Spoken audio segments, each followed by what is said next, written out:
All right, this video is going to be to show you how to assemble the pegboard for the assembly practice. So this is assuming that you have the pegs all finished, the square, hex, and round pegs, as well as the board. So if you haven't finished those, go back, make sure you finish those up, and then come in.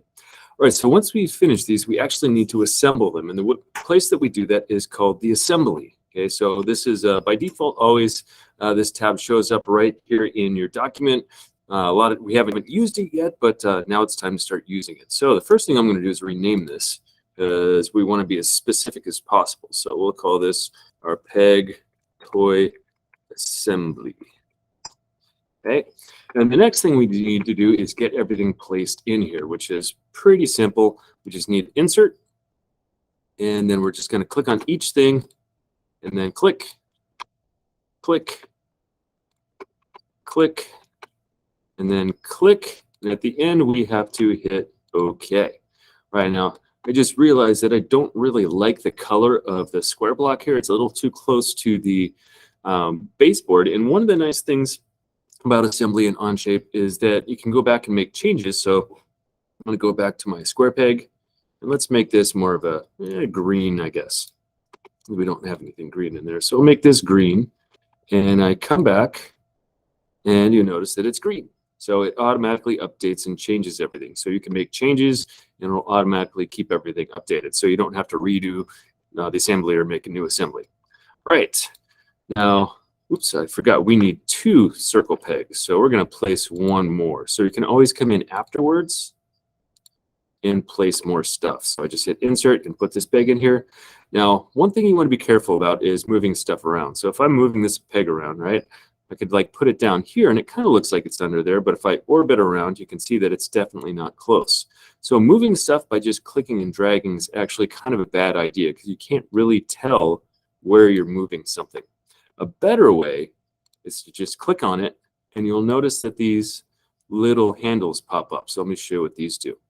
The arrow will move it constrained on that axis. So it moves it in a line. So I move it on this, I know that I'm moving it on that single axis that it's going back and forth. If I move it on this one, I know that it's going left and right. Okay, these little squares here move it around on the plane. So even though this looks like it's going up and down, okay, if I orbit around, I can see that it's still on that same initial plane. So these little boxes will move it around by plane. So I can kind of move it up and around, and it's constrained to that flat 2D plane. The last one we have is a little ball and the stick, and that is how we would rotate something. So if I want to rotate on a specific axis, that's how I do that. I'm going to just Control Z back. So what I'm going to do is kind of get this first peg in place. So I can look and see that by the free movement, I was not even close. So I'm going to kind of move everything close to in place, but I don't want it to be exactly in position, right? Because I'll tell you why in a little bit, but I'm just going to kind of get them close for now. Sure. How's it going, Haley? Yeah, all right. See you later. All right, so we're going to continue kind of getting these all kind of close to place, but I don't want them in exact place. And this is why it's good to use this free movement. I can see that even though these look like they're in place, sometimes they're way off. So I'm just going to kind of move them so they're somewhat above.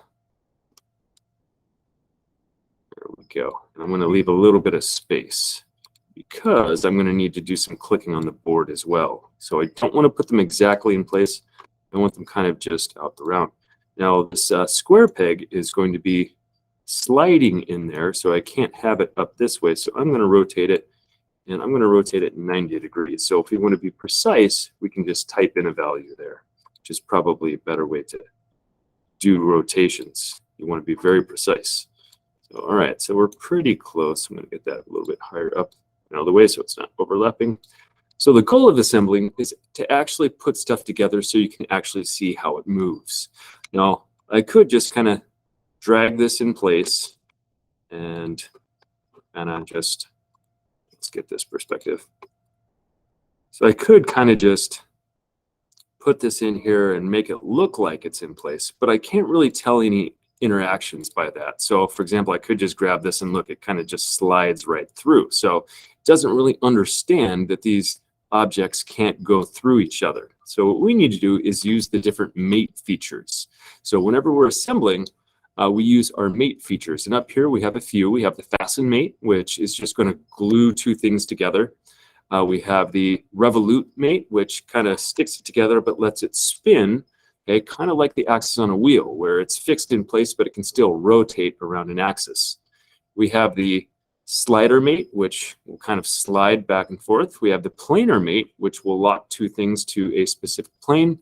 And then we have the cylindrical mate, which will let stuff rotate around, but also let it slide up and down. We have these other mates as well, like the pin slot, which you'll never use, the ball mate, which is if you want to do like a ball joint or something like that, which I don't think we'll be using.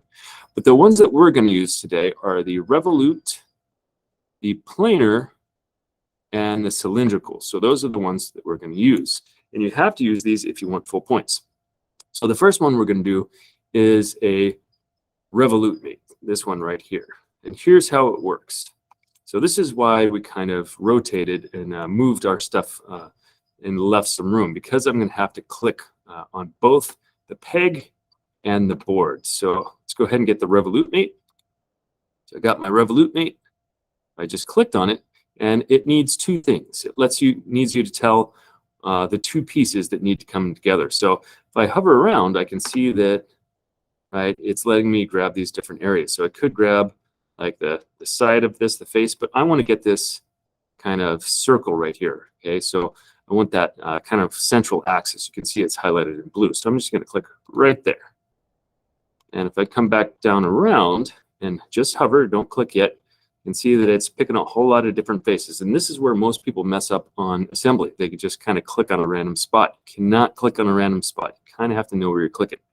Right, so the spot that I want, if I just hover over, is this bottom little circle right there. So we can see that it's right in the center of the circle. We have the center axis, and we can see that kind of blue line popping up right there. I'm going to go ahead and click, and then we'll go ahead and you could either hit this one up here or this one right there. Either works. And now, if I click on this, okay, you can't really see it too well because it's all solid color, but it's spinning. Okay, so it is kind of spinning around. Now, you can kind of see that as I'm moving this, the base is kind of moving all around. That's kind of annoying. So what I want to do is keep this base from moving. So I'm going to fix this. So right-click and fix, and that's going to keep it in place. All right, the next one we're going to do is a cylindrical mate. So we'll click on cylindrical mate.